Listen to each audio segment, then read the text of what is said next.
ഇതിപ്പോ ഒഴിക്കുമ്പോ തന്നെ കാണാൻ കണ്ട ഇത് അത്രയും നല്ല തിക്കായിട്ട് ഒളി ഫ്രൂട്ട്സ് മാത്രം. റൈറ്റ്. ഈ സാധനം അവൻ അവിടെ നിന്ന് ഫ്രീസ് ആവും. നമ്മുടെ സ്റ്റിക്ക് എങ്ങനെ റെഡിയായി ഇവനെ? അതെ, മാംഗോ ഫുള്ള്. ഇപ്പൊ അതിന്റെ ഇപ്പൊ നമ്മൾ കൈ കൊണ്ട് തൊട്ടാണിക്കാ കണ്ട ലിക്വിഡ് ആയിട്ടുള്ള ഒന്നുമില്ല കണ്ടോ. ഫുള്ള് ഫ്രീസ്ഡ് ആയി. മറ്റൊരു വീഡിയോയിലേക്ക് നമ്മുടെ എല്ലാ സുഹൃത്തുക്കൾക്കും സ്വാഗതം. നമ്മുടെ നാട്ടിലെ വ്യത്യസ്ത ബിസിനസ് ചെയ്യുന്ന ആളുകളെയാണ് നമ്മുടെ ചാനലിലൂടെയും പേജിലൂടെയും പ്രോത്സാഹിപ്പിക്കുന്നത്. പക്ഷേ ഇന്നതിൻ്റെ ഭാഗമായിട്ട് ഞാൻ എടയാർ, അതായത് എറണാകുളം ജില്ലയിലെ എടയാർ എന്ന് പറഞ്ഞ സ്ഥലത്താണ് നിൽക്കുന്നത്. ഇത് നമ്മുടെ സുഹൃത്താണ് ബിബിൻ. സന്തോഷം. ബിബിൻ്റെ ഒരു ബിസിനസ് എന്ന് പറഞ്ഞു കഴിഞ്ഞാൽ കേരളത്തിൽ കാണുന്ന ഐസ്ക്രീം മാനുഫാക്ചർ ആയിട്ടുള്ള മിക്ക ബ്രാൻഡുകൾക്കും എക്യുപ്മെൻറ്റ്സുകൾ മാനുഫാക്ചർ ചെയ്ത് കൊടുക്കുന്ന ഒരു ബിസിനസ്സാണ് ബിബിൻ്റെ. അതിന് ഒരുപക്ഷെ നമ്മുടെ വീഡിയോ കണ്ടുകൊണ്ടിരിക്കുന്ന ആൾക്കാർക്ക് ആർക്കെങ്കിലും ഈ ഒരു ബിസിനസ്സിനെ കുറിച്ച് ആലോചിക്കണമെന്നും ഡെഫിനറ്റ്ലി വിപിന് നിങ്ങളെ സഹായിക്കും. ശരിയല്ലേ? തീർച്ചയായിട്ടും. ആക്ച്വലി എത്ര നാളെ ബിസിനസ്? ഇപ്പൊ ഞാൻ ആയിട്ടൊരു 9 കൊല്ലത്തോളമായി. ഈ സ്ഥാപനം തുടങ്ങിയിട്ട് 22 വർഷത്തോളം. 22 വർഷം. അപ്പനും അഞ്ചേട്ടനും കൂടെ. വെരി ഗുഡ്, നന്നായിട്ട്. നമ്മൾ എന്താണ് ഇവിടെ ചെയ്യുന്നത്? പിന്നെ പുതിയൊരു സംരംഭം തുടങ്ങണമെങ്കിൽ, ഐസ്ക്രീം നിർമ്മാണം സ്റ്റാർട്ട് ചെയ്യണമെങ്കിൽ അതിനാവശ്യമായിട്ടുള്ള ഫുൾ സപ്പോർട്ട് നമ്മുടെ ഓൺ മാനുഫാക്ചറിംഗിൽ വരുന്നത് അതിന് വേണ്ടിയിട്ടുള്ള ഫുൾ മെഷീനറീസ് ആണ്. അതിന്റെ ബേസിക് ആയിട്ട് ഉള്ള അടിസ്ഥാനം ബേസിക് നമ്മുടെ മിക്സ് പാസ്ചറൈസേഷൻ തുടങ്ങി ഔട്ട് എടുക്കുന്ന വരെയുള്ള കംപ്ലീറ്റ് മെഷീനറീസ് നമ്മളിവിടെ മാനുഫാക്ചർ ചെയ്ത് ഫുൾ പ്ലാൻ ആയിട്ട് നമ്മൾ സെറ്റ് ചെയ്ത് കൊടുക്കും. ഓക്കെ. അപ്പൊ നിങ്ങൾ ഈ കാണുന്ന ഈ ഒരു മെഷീൻ ആണെങ്കിൽ പോലും UAE എക്സ്പോർട്ട് ചെയ്യാനുള്ള മെഷീനാണോ? ഒരുപക്ഷെ നമ്മുടെ നാട്ടിലും ഇതേപോലെ ഒരുപാട് സംരംഭങ്ങൾ ഉണ്ടെന്ന്. അത് മാത്രമല്ല, പല ആളുകളും ഒരുപക്ഷെ ഇങ്ങനത്തെ മെഷീനുകൾ വാങ്ങിക്കണമെന്ന് നിങ്ങൾ കോയമ്പത്തൂരോ അല്ലെങ്കിൽ അഹമ്മദാബാദോ ഒക്കെ പോകാറുണ്ട്. അതിൻ്റെ ആവശ്യമില്ല. നമ്മുടെ നാട്ടിൽ വർഷങ്ങളായിട്ട് ബിസിനസ് ചെയ്യുന്ന ആൾക്കാരുണ്ടാവും അല്ലേ? ആക്ച്വലി എന്താ പരിപാടി ഇത്? ഇത് ശരിക്കും നമ്മുടെ ഒരു ഐസ്ക്രീമിന്റെ മിക്സ് യൂണിറ്റ് ആണ്. ഓക്കെ. അത് നമ്മളിപ്പോ കഴിക്കുന്ന നല്ല ബ്രാൻഡുകളിൽ ഐസ്ക്രീം ഉണ്ടാക്കുന്ന ബേസിക് പ്രോസസ്സുകളാണ്. ഓക്കെ. അപ്പൊ ഫസ്റ്റ് വരുന്ന പ്രോസസ് ആണ് നമുക്ക് ഇത് പാസ്ചറൈസേഷൻ. പാസ്ചറൈസേഷനിലാണ് നമുക്ക് നമ്മുടെ ആയിട്ടുള്ള ഇതിന്റെ basic milk, butter, cream, sugar, stabiliser അങ്ങനെയുള്ള കണ്ടന്റ്സ് നമ്മൾ ആഡ് ചെയ്ത് കൊടുക്കുന്നത്. നമുക്കൊരു 1 തൊട്ട് 1.5 മണിക്കൂർ വരെയും പാസ്ചറൈസേഷൻ ടൈം വരും. ഇത് ഇതേപോലെ ഇക്കടെ നേരത്തുള്ള ഒരു വീഡിയോയില് ഇതിന്റെ പ്രോസസ്സിംഗ് പറഞ്ഞിട്ടുണ്ട് ഇതിനെ കുറിച്ച്. അപ്പൊ അത് ഇതിന് നല്ലൊരു അടിസ്ഥാനമാണ് ശരിക്കും. പിന്നെ അത് കഴിഞ്ഞ് വരുന്ന പ്രോസസ്സാണ് ഹോമോജിനൈസേഷൻ. അപ്പൊ ഈ നമ്മളിപ്പോ ഫസ്റ്റ് ആഡ് ചെയ്ത് കൊടുത്ത ബട്ടർ ഉണ്ട്, മിൽക്ക് ഉണ്ട്, പല കണ്ടന്റ്സ് ഉണ്ട്. ഓരോന്നിന്റെയും കട്ടിയിലും കാര്യങ്ങളിലൊക്കെ ഡിഫറൻസ് ഉണ്ട്. അപ്പൊ ഇതിനൊക്കെ പ്രോപ്പർ ആയിട്ട് പ്രഷർ കൊടുത്ത് മിക്സ് ചെയ്ത് സിംഗിൾ കണ്ടന്റ് ആക്കി മാറ്റുന്നത് ഈ ഹോമോജിനൈസറിലൂടെ. അപ്പൊ അത് കഴിഞ്ഞിട്ട് നമ്മൾ യൂസ് ചെയ്യുന്നതാണ് പ്ലേറ്റ് ഹീറ്റ് എക്സ്ചേഞ്ചർ. ഇത് 2 സ്റ്റേജ് ആണ്. ഫസ്റ്റ് സ്റ്റേജിൽ നമ്മൾ കൂളിംഗ് ടവറിൽ നിന്നുള്ള ലൈൻ കണക്ട് ചെയ്യും, നോർമൽ വാട്ടർ. സെക്കൻഡ് സ്റ്റേജിൽ നമ്മൾ IBT കണക്ട് ചെയ്യും, അത് +2 ഡിഗ്രി ടെമ്പറേച്ചറിലുള്ള ചിൽ വാട്ടർ. അത് എന്തിനാ വെച്ചാൽ 65-70 ഡിഗ്രി ടെമ്പറേച്ചറിൽ നിൽക്കുന്ന മിക്സിനാ ഒറ്റയടിക്ക് പാസ് ഓൺ ചെയ്ത് നമ്മുടെ ഈ ഏജിംഗ് വാറ്റ് എന്ന് പറയുന്ന മെഷീനിലേക്ക് ഈ PH കൂടെ എത്തിക്കുമ്പോ നമുക്കതൊരു 10 ഡിഗ്രി ബിലോ ആയിട്ട് ഔട്ട് കിട്ടും. അതായത് വിത്തിൻ 1 hourൽ 65 ഡിഗ്രി ടു 10 ഡിഗ്രി ട്രാൻസ്ഫോർമേഷൻ ഇവിടെ സംഭവിക്കും. ഈ മെഷീനൊക്കെ ഇവിടെ തന്നെയാണ്. ഈ ടാങ്ക്സും കാര്യങ്ങളെല്ലാം നമ്മൾ ഇവിടെ തന്നെയാണ്. ഓൺ മാനുഫാക്ചറിംഗ് ആണ് മെഷീനറീസ്. ഇത് ഏജിംഗ് വാറ്റ്, ഏജിംഗിന്റെ ടൈം ഡ്യൂറേഷൻ പറയുന്നത് മിനിമം 4 hours to 8 hours ആണ്. അപ്പൊ അത് നമുക്ക് ഒരു 4 ഡിഗ്രി ടെമ്പറേച്ചറിൽ, ഇപ്പൊ നമ്മൾ നേരത്തെ പറഞ്ഞ പോലെ 10 ഡിഗ്രിയിൽ വന്ന മിക്സ് അതിനെ ഈ മെഷീൻ അതൊരു 4 ഡിഗ്രിയിലേക്ക് ആക്കും. 4 ഡിഗ്രിയിലേക്ക് ആക്കിയിട്ട് നമുക്ക് അതിനെ മിനിമം 4 hours മസ്റ്റായിട്ട് കീപ്പ് ചെയ്യണം. അപ്പൊ നമ്മൾ ഓരോ പ്രൊഡക്ഷൻ ടൈം ഷെഡ്യൂൾ ചെയ്തിട്ട് ഇന്നിപ്പോ വൈകുന്നേരം മിക്സ് അടിച്ചിടും, രാത്രി ഫുൾ ഏജിങ്ങിന് ഇട്ടേക്കും, പിറ്റേ ദിവസം രാവിലെ പ്രൊഡക്ഷന് വേണ്ടിയിട്ട് എടുക്കും. ഈ മെഷീനൊക്കെ നമുക്ക് ഓൾമോസ്റ്റ് ഒരു പക്ഷേ പണ്ട് സാധാരണ കേസിൽ പല ആളുകളും ഹൈദരാബാദ് അല്ലേ, അഹമ്മദാബാദാണ് മെയിൻ ആയിട്ട് ഇതിന്റെ ഒരു ഹബ് എന്ന് പറയുന്നത്. പിന്നെ കോയമ്പത്തൂർ ഉണ്ട്. പിന്നെ നമ്മ ഇവിടെ നിന്ന് മറ്റു സ്ഥലങ്ങളിലേക്ക് ഇന്ത്യയുടെ പല ഭാഗത്തേക്കും മിഷനറി ചെയ്ത് കൊടുക്കുന്നുണ്ട്. ഇപ്പൊ കേരളത്തിലെ പല ബ്രാൻഡുകൾക്ക് നിങ്ങൾ കൊടുത്തിട്ടില്ലേ? നിരവധി നല്ല രീതിയിൽ പ്രവർത്തിക്കുന്ന പല ഐസ്ക്രീം കമ്പനികൾക്ക് നമ്മൾ സപ്പോർട്ട് ചെയ്തിട്ടുണ്ട്. ഇതാണ് നമ്മിപ്പോ പല ബ്രാൻഡുകളുടെയും ടെൻഡർ കോക്കനട്ട്, ജാക്ക് ഫ്രൂട്ട്, അതേപോലെ നാച്ചുറൽ ഐസ്ക്രീം കഴിക്കാറുണ്ട്. അപ്പൊ അതെന്താ ചെയ്യണമെന്ന് വെച്ചാൽ ഇതിന്റെ അകത്താണ് നമ്മൾ അതിന് വേണ്ടിയിട്ടുള്ള പൾപ്പ്, പ്രിപ്പയർഡ് ആയിട്ടുള്ള പൾപ്പ് കണ്ടന്റ് നമ്മൾ ഇതിന്റെ അകത്ത് ആഡ് ചെയ്യും. ഈ മെഷീനിൽ നമ്മൾ ഒരു VFD കൊടുത്തിട്ടുണ്ട്, വേരിയബിൾ സ്പീഡ് ഡ്രൈവ്. അപ്പൊ നമുക്ക് അത് ഓരോ ഫ്രൂട്ട്സിന്റെയും വില പലതാണ്. അപ്പൊ അതനുസരിച്ചിട്ട് നമുക്ക് എത്ര ക്വാണ്ടിറ്റി ആണ് ഇതിന്റെ അകത്തേക്ക് കൊടുക്കേണ്ടത് എന്ന് നോക്കിയിട്ട് നമുക്ക് അതനുസരിച്ചിട്ട് നമ്മുടെ കണ്ടിന്യൂസ് ഫ്രീസർ എന്ന് പറഞ്ഞ ഫൈനൽ മെഷീനിൽ കൂടെയാണ് ഐസ്ക്രീം ഔട്ട് തന്നെ. അത് ഈ മെഷീനാണ്.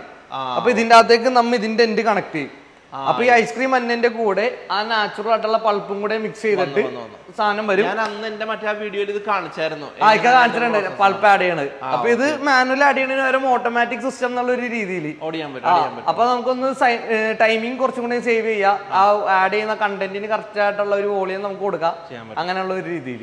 പിന്നെ ഇപ്പൊ ആക്ച്വലി നമ്മളിപ്പോൾ ഡിസ്കസ് ചെയ്യുന്ന വെച്ചാൽ നിങ്ങൾ ഓൾറെഡി ബിഗ് വലിയ വലിയ കമ്പനികൾക്കും അല്ലെങ്കിൽ ഇതിപ്പോൾ ഞാൻ നേരത്തെ പറഞ്ഞ യുഎയിലേക്ക് എക്സ്പോർട്ട് ചെയ്യാനുള്ള ഒരു മെഷീൻ നമുക്ക് വേണ്ടി ഡെമോൺസ്ട്രേറ്റ് ചെയ്യാനായിട്ട് വെച്ചേക്കാം കേട്ടോ. അതുകൊണ്ട് ഇപ്പൊ ഇത് കഴിഞ്ഞിട്ട് വിപിൻ ഇത് കുഴക്കാനായിട്ട് ഇത് കഴിഞ്ഞ് ഇമ്മീഡിയറ്റ് പാക്കിംഗ് ബാക്കി പോകുന്നത്. ഞാൻ വിപിൻ ഇപ്പൊ ഗൾഫ് റിട്ടേൺസ് ആയിട്ടുള്ള ഒരുപാട് ആൾക്കാർ നമ്മുടെ നാട്ടിലുണ്ട്. അവർക്ക് ഒരു പക്ഷേ ഒരു ഐസ്ക്രീം ബിസിനസ് സ്റ്റാർട്ട് ചെയ്യണമെന്നുണ്ടെങ്കിൽ വളരെ ഒരു സൊല്യൂഷൻ എന്തെങ്കിലും നമ്മുടെ അടുത്ത് ഉണ്ടോ? പിന്നെ തീർച്ചയായിട്ടും അതിന് പറ്റിയ നല്ലൊരു ആശയം വേറെ ഉണ്ട്. അത് നമ്മുടെ സ്റ്റിക്ക് ഐറ്റംസ്, അതായത് കോലൈസ്. അത് നമുക്ക് പണ്ട് ആൾക്കാർ സൈക്കിളിന് മണി അടിച്ചുകൊണ്ടിരുന്നു. അത് പുതിയൊരു രീതിയിൽ നമുക്ക് പുറത്തേക്ക് അവതരിപ്പിക്കാം. നമ്മുടെ നോൺ ഔട്ട്ലെറ്റ് ഒക്കെ ആയിട്ട് ഒരു 10-26 വെറൈറ്റി സ്റ്റിക്സുകൾ, ക്രീം ബേസ്, മിൽക്ക് ബേസ്, അങ്ങനെ പലതായിട്ടുള്ള രീതിയിൽ നമുക്ക് ആ പ്രസന്റ് ചെയ്ത് നമുക്ക് കാണിക്കാൻ പറ്റും. ആണല്ലേ? അതായത് ഒരു മിനിമം ഒരു 10 ലക്ഷം രൂപ താഴെ ഉണ്ട് എന്നുണ്ടെങ്കിൽ ഒരു ദിവസം 2000 സ്റ്റിക്ക് വരെ നമുക്ക് പ്രൊഡക്ഷൻ എടുക്കാം. അതിവിടെ എന്താണെന്ന് നമുക്ക് ഡെമോൺസ്ട്രേറ്റ് ചെയ്യാനായിട്ട് കുറച്ച് സാധനങ്ങൾ ഉണ്ടാക്കി. ഇതെന്താ മെഷീൻ?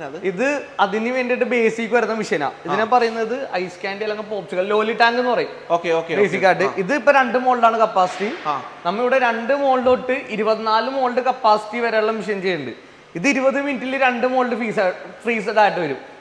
മോൾഡ് എന്ന് പറയുമ്പോൾ ഇതിന്റെ അച്ചുകൾ ഇതിപ്പോ കണ്ടേക്കാം. ഇതിന്റെ പലതരം അച്ചുകളുണ്ട്. ഇപ്പൊ കുൽഫി ആണെങ്കിൽ കുൽഫിക്കുള്ള അച്ചുകള്, ക്യാൻഡി ആണെങ്കിൽ ക്യാൻഡിക്കുള്ള അച്ചുകള്, ഇപ്പൊ നമ്മുടെ മാംഗോ ബാറ്, അതേപോലെ ചോക്കോ ബാർ, അങ്ങനെ പല പല സ്റ്റിക്കുകളുണ്ട്. അപ്പൊ ഇതിന് പലതരത്തിലുള്ള വെറൈറ്റികളുണ്ട്. മോൾഡ് അല്ലെ? ആ മോൾഡുകൾ. അപ്പൊ ഞാൻ ഒരു കാര്യം ചോദിക്കാം. ഫോർ എക്സാമ്പിൾ ഒരു വീഡിയോ കണ്ടുകൊണ്ടിരിക്കുന്ന ഒരു ഐസ്ക്രീം ഉണ്ടാക്കുന്ന ഒരാളാണെന്ന് വിചാരിക്കാം. സപ്പോസ് അയാളെ സംബന്ധിച്ച് അയാൾ പറയണം എനിക്ക് ഈ ഒരു ഡിഫറെന്റ് ടൈപ്സ് ഓഫ് മോൾഡ് വേണം എന്നുണ്ടെങ്കിൽ അത് നമ്മൾ സെപ്പറേറ്റ് കൊടുക്കുന്നുണ്ടോ? അതും കൊടുക്കുന്നുണ്ട്. മോൾഡുകൾക്ക് സെലക്ഷൻ അവൈലബിൾ ആണ്. അപ്പൊ അത് നമ്മ കൂടുതലും ആൾക്കാരുടെ അടുത്ത് പറയാറുണ്ട്, ഫോട്ടോ കണ്ട് മോൾഡ് എടുക്കണത് നല്ലത് നേരിട്ട് വന്ന് കണ്ടിട്ട് മോൾഡ് എടുക്കാം. കാരണം ഫോട്ടോ കാണുന്നതിൽ എപ്പോഴും നേരിട്ട് കാണുമ്പോഴേക്കും ആ ഒരു ഇത് കറക്റ്റായിട്ട് നമുക്ക് എക്സ്പീരിയൻസ് ചെയ്യാൻ പറ്റും. അപ്പൊ നമുക്കൊരു പണി ചെയ്യാം. ഒരു ഐസ്ക്രീം ഒന്ന് ഉണ്ടാക്കി നമ്മളെ കാണിക്കാനായിട്ട് വേണം. ഇവരുടെ ഈ ഒരു മോൾഡ് എടുത്തോ. ഇത് അത്യാവശ്യം ഒരു കോമൺ ഒരു ടെംപ്ലേറ്റ്സ് സാധനമാണല്ലോ. ഇത് ഒരു മോൾഡിൽ എത്ര പീസ് വരെ ഉണ്ടാവും? ഇതിൽ 50 പീസ് ഉണ്ടാവും. ഇത് സ്റ്റാൻഡേർഡ് സൈസ് ആണ്. സ്റ്റാൻഡേർഡ് സൈസ് ആണ്. ഇതിന്റെ ഒരു വോളിയം കപ്പാസിറ്റി എന്ന് പറഞ്ഞാൽ 45 തൊട്ട് 50 ml ആണ് ഒരു സ്റ്റിക്കിന്റെ കപ്പാസിറ്റി വരുന്നത്, ഒരു സ്റ്റിക്കിന്റെ വോളിയം ആണല്ലേ. അപ്പൊ അത് നമുക്കൊരു 30 തൊട്ടിട്ട് 85 ml വരെയും കപ്പാസിറ്റി വരുന്ന മോൾഡുകൾ നമുക്ക് അവൈലബിൾ ആണ്. ഓക്കെ. അപ്പൊ ഇതെല്ലാം അത്രയും പീസ് ഉണ്ടെന്ന് അർത്ഥം അല്ലെ? ഇതിൽ ചിലതിൽ 36 വരുള്ളൂ. അതായത് നമ്മുടെ ഈ ML കപ്പാസിറ്റി കൂടണതിന്റെ അകത്ത് ക്യാവിറ്റീസ് കുറയും. ഇതിലിപ്പോ 45 ക്യാവിറ്റി നിൽക്കണേൽ 45 ml നിൽക്കണേൽ 50 ക്യാവിറ്റി ഉണ്ട് ആണല്ലേ. മറ്റേതാവുന്നിടത്ത് 60 ml 65 എണ്ണയിലാകുമ്പോൾ ചിലപ്പോൾ 36 ക്യാവിറ്റീസ് വരുള്ളൂ. അപ്പൊ അത് ഡിപ്പെൻസ് അപ്പോൾ ചിലത് അത് 50 തന്നെ വന്നുണ്ട്. അപ്പൊ അത് ഓരോ ML ഏതാണോ നോക്കിയിട്ട് അതനുസരിച്ച് ചിലതിന് ചെറിയ ചെറിയ വ്യത്യാസങ്ങൾ വരാം. അപ്പൊ ഇതുകൊണ്ട് നമുക്കൊരു ഐസ്ക്രീം ഡെമോൺസ്ട്രേറ്റ് ചെയ്ത് ഒരു എത്ര മിനിറ്റ് വേണം സാധാരണ കേസിൽ? ഇതിലിപ്പോ നമ്മൾ ഒഴിച്ച് ഫില്ല് ചെയ്ത് ഫ്രീസ് ചെയ്യാൻ വെച്ച് കഴിഞ്ഞാൽ ആ മെഷീനിൽ നമുക്കൊരു 20 മിനിറ്റ്സിൽ നമുക്ക് ഔട്ട് എടുക്കാം. ഈ മെഷീനിൽ 20 മിനിറ്റ്സ് കൊണ്ട് ഔട്ട് എടുക്കാൻ പറ്റും. പിന്നെ ഇവിടുന്ന് പിന്നെ വേറെ പ്രോസസ് ഉണ്ട്, അത് ഞാൻ കാണിക്കാം. അപ്പൊ എന്തായാലും വിപിന്റെ ഒരു ബിസിനസ്സിന് നമുക്ക് എല്ലാവിധ ആശംസകളും നേരണം. അത് മാത്രമല്ല നമ്മളൊരു പക്ഷേ പറഞ്ഞല്ലോ, ഇതൊരു ഓപ്പർച്യൂണിറ്റിയാണ്. ഒരു 10 ലക്ഷം രൂപ താഴെ, ഒരു 8 ലക്ഷത്തിനും 10 ലക്ഷത്തിനും ഇടയിൽ അതിന്റെ പ്രൈസ് വരും. ഓൾ ഇതിന്റെ ഒരു മെഷീനും സാധനങ്ങൾക്കും എല്ലാം കൂടെ. അത് വിപിനും ഒരു മണി ഒരു ഐസ്ക്രീം ഉണ്ടാക്കി കഴിച്ചിട്ട് വരെ കാര്യം മിക്സ് എടുത്തിട്ടോ. നമ്മളെന്തായാലും ഒരു സ്റ്റിക്ക് ഉണ്ടാക്കാൻ പോണം അല്ലേ? വേണ്ടിയിട്ട് സ്പെഷ്യലി നാച്ചുറൽ മാംഗോ ആണോ? പക്ക മാംഗോ മാത്രമേ ഉള്ളൂ ഇതിനകത്ത്. ഒഴിക്കുള്ളല്ലേ? അടിപൊളി. എന്തായാലും ഇത് ഒരു പക്ഷേ നമുക്ക് ഒഴിക്കുമ്പോ തന്നെ കാണാൻ കണ്ട ഇത് അത്രയും നല്ല തിക്കായിട്ട് ഓൺലി ഫ്രൂട്ട്സ് മാത്രം. ഓക്കെ.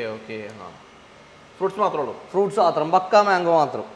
അപ്പൊ പിന്നെ ഫോർ എക്സാമ്പിൾ ഇപ്പൊ ഒരു പക്ഷെ നമ്മൾ മെഷീൻ വാങ്ങിച്ചാൽ പോലുവേ ഇതിൽ ഏത് ഫ്ലേവറിലാണ് വരേണ്ടതെന്നൊക്കെ ഒരു പക്ഷേ കസ്റ്റമറിന് സംശയം ഉണ്ടാവും.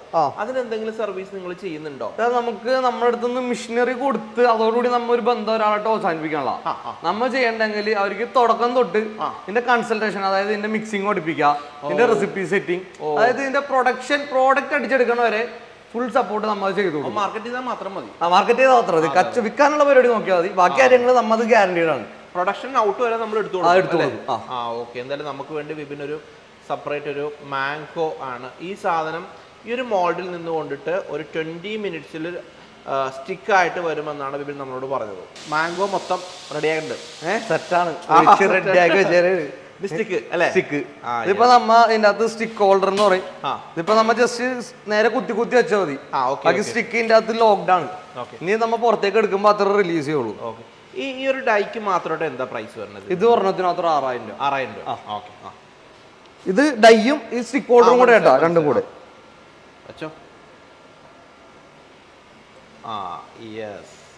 സെറ്റായി. ഇനി എന്താ ചെയ്യാൻ അടുത്ത്? ഇനി നമ്മൾ ഇവിടെ നിന്ന് എടുത്തിട്ട് ഇത് ലോൾ ടാങ്ക് എന്ന് പറഞ്ഞ മെഷീൻ. പിന്നെ അത് ടെമ്പറേച്ചർ നമുക്ക് കാണാം -23 ഉണ്ട്. നമുക്ക് ഏകദേശം ഈ ഒരു റേഞ്ച് ഓഫ് ടെമ്പറേച്ചർ മതി, ധാരാളമാണ്. അപ്പൊ ഇത് നമുക്ക് ഇതിന്റെ അകത്ത് ഗ്ലൈക്കോൾ എന്ന് പറഞ്ഞ ലിക്വിഡ് നമ്മൾ യൂസ് ചെയ്തിട്ടുണ്ട്. ഈ ലിക്വിഡിന്റെ പ്രത്യേകത എന്താണെന്ന് വെച്ചാൽ ഒരു -30 ഡിഗ്രി വന്നാലും ഇത് ഫ്രീസ്ഡ് ആവില്ല. ഇത് 1050 ഗ്രാവിറ്റിയിൽ നമ്മൾ സെറ്റ് ചെയ്തേക്കണേ. അല്ല പിന്നെ ഈ ഒരു മെഷീനിൽ നമുക്ക് എത്ര പീസ് അടിക്കാൻ പറ്റും at a time? 100 piece. 50 ml 50 gravity ഉള്ള മോൾഡ് ആണെങ്കിൽ നമുക്ക് 100 പീസ് അടിക്കാം. ഡിപ്പെൻസ് അപ്പോൾ ഇപ്പൊ 36 ഗ്രാവിറ്റി ആണെങ്കിൽ ഞങ്ങൾ അത് 72 പീസ് ആവും. അപ്പൊ ഏതാണെന്ന് വെച്ച് കഴിഞ്ഞാൽ ഇത് അറ്റ് എ ടൈം നമുക്ക് 2 ഡൈൻ്റെ അകത്ത് വെക്കാം. അപ്പൊ ഡൈയിലെ ക്യാവിറ്റീസിന്റെ എണ്ണം ഡിപ്പെൻഡന്റ് ആണ് നമുക്ക് എത്ര പീസ് വരെ നമുക്ക് ചെയ്തെടുക്കാം എന്നുള്ളത് കാണിക്കാനായിട്ട്. വെച്ചോ. അപ്പൊ ഇത് നമ്മുടെ വെക്കാൻ പോകുന്ന ഇച്ചിരി അടിപൊളി.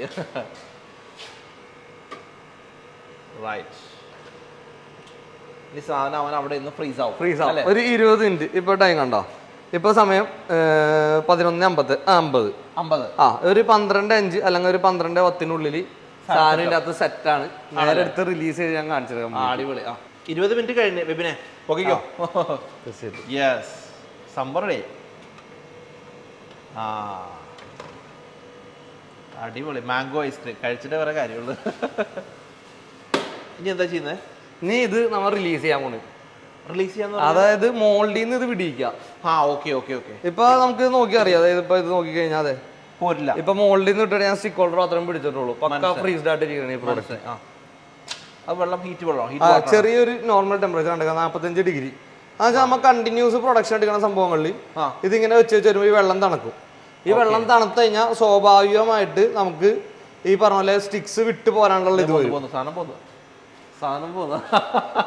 ഇനി എന്താ അടുത്ത പരിപാടി? ഇത് നമ്മൾ നേരെ ഹാർഡനിങ് ടണലിലേക്ക് പോകും. ഏതാ ഹാർഡനിങ് ടണൽ എന്ന് പറയും. അത് ഹാർഡനറും ഉണ്ട്, ഹാർഡനിങ് ടണലും ഉണ്ട്. അത് കണ്ടിന്യൂസ് ഒരു സൈക്ലിക് പ്രോസസ് ചെയ്യാൻ വേണ്ടിയിട്ടുള്ള പരിപാടിയിലാണ്. ഇത് ഫ്രീസറാ? ഇത് ഫ്രീസറാണ്. അടിപൊളി. ഇത് സത്യം പറഞ്ഞാൽ അവിടെ നിന്ന് എടുത്ത സാധനം ഫ്രീസറിൽ കൊണ്ടുവന്ന് വെക്കാന്ന് അർത്ഥം. അതെന്താന്ന് വെച്ചാല് നമ്മ ഇപ്പൊ അവിടെ നിന്ന് ചെയ്തപ്പോഴേക്കും അതിന്റെ ഔട്ടർ ഷെല്ലൊക്കെ ഫ്രീസ്ഡ് ആയിട്ടുണ്ട്. നമുക്ക് ആ ടെക്സ്ചർ ഒക്കെ കിട്ടിയാറുണ്ട്. അതിന്റെ കോറ് ശരിക്കും തണുക്കണം. ഉള്ളിൽ നമ്മൾ സ്റ്റിക്ക് ആയിട്ട് ജോയിന്റഡ് ആണ് ഭാഗമൊക്കെ പക്കയായിട്ട് ഫ്രീസ്ഡ് ആയിട്ടിരിക്കണം. അപ്പൊ നമ്മൾ അതിന് വേണ്ടിയിട്ട് നമ്മൾ ചെയ്യുന്നതാണ് ഹാർഡനർ എന്ന് പറയും. ഇതിൽ എത്ര കപ്പാസിറ്റി ഉണ്ട്? ഇതിൽ നമുക്ക് ഇപ്പൊ കണ്ട മോൾഡ് പോലത്തെ 12 എണ്ണം ഈ മെഷീനിൽ വെക്കാം. ഇതിന്റെ നെക്സ്റ്റ് ഒരു വേർഷൻ വരുന്നത് ഇങ്ങനത്തെ 24 എണ്ണം വെക്കാം. പിന്നെ ഇതിന്റെ ഒരു ബേസ് മോഡൽ ഉണ്ട്, അത് ഹൊറിസോണ്ടൽ ആയിട്ടുള്ള ടൈപ്പ്. അതിന്റെ അകത്താണെങ്കിൽ നമുക്ക് ഒരു 16 എണ്ണം വെക്കാം. എത്ര മിനിറ്റ് വേണം ഇതിന്റെ അകത്ത്? ഒരു 15 മിനിറ്റ് ഡ്യൂറേഷൻ. അപ്പൊ ഇത് നമുക്ക് 2 രീതിയിൽ. ഇത് മെയിൻ ഐസ്ക്രീം കമ്പനികൾ ഉപയോഗിക്കും. ഈ ചോക്കോബാർ അടിക്കൂലേ, നമ്മളിപ്പം പ്ലെയിൻ ആയിട്ടുള്ള ഒരു വൈറ്റ് കളർ ഐസ് ആണ് ചോക്കോബാറിന്റെ ഉള്ളിൽ തന്നെ. അപ്പൊ അത് ആദ്യം പ്രൊഡക്ഷൻ എടുത്തിട്ട് ഈ ഡോറിൽ കൂടെ നമ്മ വെച്ച് അപ്പുറത്തെ ഡോറിന്റെ അറ്റത്ത് നമ്മ മറ്റേ ചോക്ലേറ്റ് കോട്ടിംഗ് ടാങ്ക് വെച്ചിട്ടുണ്ടാവും പുറത്ത്. അപ്പൊ ഇവിടെ നിന്ന് എത്തി അപ്പുറത്ത് എത്തുമ്പോഴേക്ക് നേരെ അതിന്റെ അകത്ത് ചോക്ലേറ്റ് മുക്കിയിട്ട് ഇതിന്റെ നേരെ അടിയിലത്തെ ഡോർ ഉണ്ടല്ലേ, ഈ ഡോറിൽ കൂടെ ഇങ്ങനെ കയറ്റി വിടും.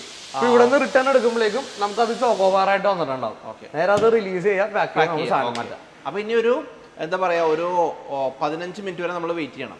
ഇതിന്റെ അകത്ത് നമുക്ക് ഒന്ന് ഔട്ടർ കോട്ടറൊക്കെ ഒന്ന് പക്ക ഫ്രീസ്ഡ് ആയിട്ട് സാധനം ശരിക്കും നമുക്ക് കൈ വെച്ച് തൊട്ടതിന് അതിനകത്ത് ഒരു ലിക്വിഡേഷൻ നമുക്ക് കഴിക്കാനാവില്ല. കഴിയട്ടെ. ഓക്കെ, നമ്മുടെ സ്റ്റിക്ക് എങ്ങനെ റെഡിയായി ഇവരെ? അതെ, മാംഗോ ഫുള്ള്. ഇപ്പൊ അതിന്റെ ഇപ്പൊ നമ്മൾ കൈ കൊണ്ട് തൊട്ടാണിക്കാ കണ്ട, ലിക്വിഡ് ആയിട്ടുള്ള ഒന്നുമില്ല കണ്ടോ. ഫുള്ള് ഫ്രീസ്ഡ് ആയി ഫുള്ള്. അപ്പൊ ഇതിന് നമുക്ക് റിലീസ് ചെയ്ത് കഴിഞ്ഞാൽ നമുക്ക് പാക്കിങ്ങിലേക്ക് മാറ്റാം. ഇത് പക്ക അതിന്റെ കോറ് വരെ തണുത്തിട്ടുണ്ടാവും ഇപ്പൊ ഈ ടൈം കൊണ്ടിട്ട്. അപ്പോഴേക്കും നമുക്ക് പുറത്തൊരു കുറച്ച് ടൈം ഡ്യൂറേഷൻ നമുക്ക് ഇത് പാക്ക് ചെയ്ത് മാറ്റാനായിട്ടുള്ള ടൈമിൽ നമുക്ക് കിട്ടും. അപ്പൊ ഇത് റിലീസ് ചെയ്യാണ്ട് ജസ്റ്റ് ഇതിപ്പോ ഒരു ട്രേ വെച്ചിട്ട് കാണിച്ചു തരാം. ഇപ്പൊ ഫ്രീസ്ഡ് ആയിട്ട് സംഭവം ഫില്ലായി. ഇതാണ് പരിപാടി അല്ലേ? സ്റ്റിക്ക് ഹോൾഡറും ഫ്രീ ആയി, ബാക്കി പരിപാടി കഴിഞ്ഞ് ഇനിയിപ്പോ നമുക്ക് പാക്കിങ്ങിലേക്ക് നമുക്ക് മാറ്റാം. അപ്പോൾ ഒരു ഗൾഫ് റിട്ടേൺ ആയിട്ടുള്ള ആൾക്കൊരു 10 ലക്ഷം രൂപ ഇൻവെസ്റ്റ് ചെയ്ത് കഴിഞ്ഞാൽ ഈസി ആയിട്ട് ചെയ്യാൻ പറ്റും. സ്റ്റിക്കിന്റെ ഒരു പരിപാടി വളരെ നീറ്റായിട്ട് ഓൺ ബിസിനസ് എന്നുള്ള രീതിയിൽ ചെയ്യാൻ പറ്റും, അത്യാവശ്യം ചെയ്യാൻ പറ്റും. നമുക്കൊരു പെർ ഡേ ഒരു 800 പീസൊക്കെ വെച്ച് വിൽക്കാനായിട്ട് കപ്പാസിറ്റി നമുക്ക് കിട്ടണമെങ്കിൽ അത്യാവശ്യം റീസണബിൾ ആയിട്ട് നല്ലൊരു പ്രോഫിറ്റബിൾ ആയിട്ടുള്ള ബിസിനസ് ചെയ്യാൻ തന്നെയാണ്. പറ്റും. ഇത് ചെറിയ പിള്ളേർ മുതൽ മുതിർന്ന ആൾക്കാർ വരെ ഒരേപോലെ കഴിക്കാൻ ഇഷ്ടപ്പെടുന്ന സാധനം. കാരണം അതിന് എല്ലാവരുടെ ഇടയിലും ഡിമാൻഡുള്ള പ്രോഡക്റ്റ് ആണ്. നമുക്ക് ജെന്യൂൻ ആയിട്ട് നമ്മുടെ തന്നെ റെസിപ്പീസ് നമുക്ക് ഡെവലപ്പ് ചെയ്യാം. പല രീതിയിൽ നമുക്ക് ഇത് ചെയ്തു കൊടുക്കാം. അപ്പൊ രണ്ടാളുകളെ കൂടെ നമ്മൾ എന്തായാലും ഒന്ന് പരിചയപ്പെടണം. പിന്നെ അതെ, അപ്പനുണ്ട്, സാർ നമസ്കാരം. ചേട്ടനുണ്ട്. നമസ്കാരം. ഇതാണ് ആൻഡി സാർ. നമസ്കാരം കേട്ടോ. എന്തായാലും ഇവര് 3 പേരും കൂടെയാണ് ഈ ഒരു ബിസിനസ് ഇവിടെ റൺ ചെയ്യുന്നത്. നിങ്ങൾ ഒരുപക്ഷെ ഈ വീഡിയോ കാണുന്ന ആൾക്ക് ആർക്കെങ്കിലും ഒരു ഐസ്ക്രീം ബിസിനസ് സ്റ്റാർട്ട് ചെയ്യണം, നിലവിൽ ഇപ്പോൾ ഒരു മെഷീൻ വാങ്ങിച്ച ആൾക്കാർക്ക് എന്തെങ്കിലും സപ്പോർട്ട് നമ്മൾ ചെയ്യുന്നുണ്ടോ? പിന്നെ ഇപ്പൊ ഫുൾ നിലവിലുള്ള, അതായത് നമുക്ക് എക്സിസ്റ്റിംഗ് ഒരു 10-16 കൊല്ലമായിട്ട് റെഗുലർ ആയിട്ടുള്ള കസ്റ്റമേഴ്സ് ഇപ്പോഴും ഉണ്ട്. അന്ന് ഇപ്പൊ അപ്പയുടെ 5 കയ്യിൽ നിന്ന് മെഷീനറി എടുത്തുകൊണ്ട് പോയിട്ട് ഇപ്പോഴും അവർക്ക് പുതിയ മെഷീനറീസും എക്സിസ്റ്റിംഗ് മെഷീനറീസിന്റെ സർവീസും എല്ലാം നമ്മൾ തന്നെയാണ് ത്രൂ ഔട്ട് ചെയ്ത് വെക്കണം. കാരണം നമുക്ക് തുടക്കം തൊട്ടുള്ള കസ്റ്റമേഴ്സ് ഇപ്പോഴും നമ്മുടെ കൂടെ തന്നെ ഉണ്ട്, നല്ല സപ്പോർട്ടിങ് ആയിട്ട്. അപ്പൊ അനിൽ സാറേ, വളരെ സന്തോഷം, പരിചയപ്പെടാൻ സാധിച്ചതിൽ വളരെ സന്തോഷം സാറേ. ദൈവാദിനോട് വളരെ സന്തോഷം. Vipin, all the best. ആർക്കെങ്കിലും മെഷീൻസ് അങ്ങനെ ആവശ്യമുണ്ട് വിപിനെ കോൺടാക്ട് ചെയ്യുക. എല്ലാവിധ ആശംസകളും. ഉരങ്ങളിലേക്ക് ഇനിയും കാണാം. Thank you. എല്ലാവർക്കും full support. Bye. Thank you. By.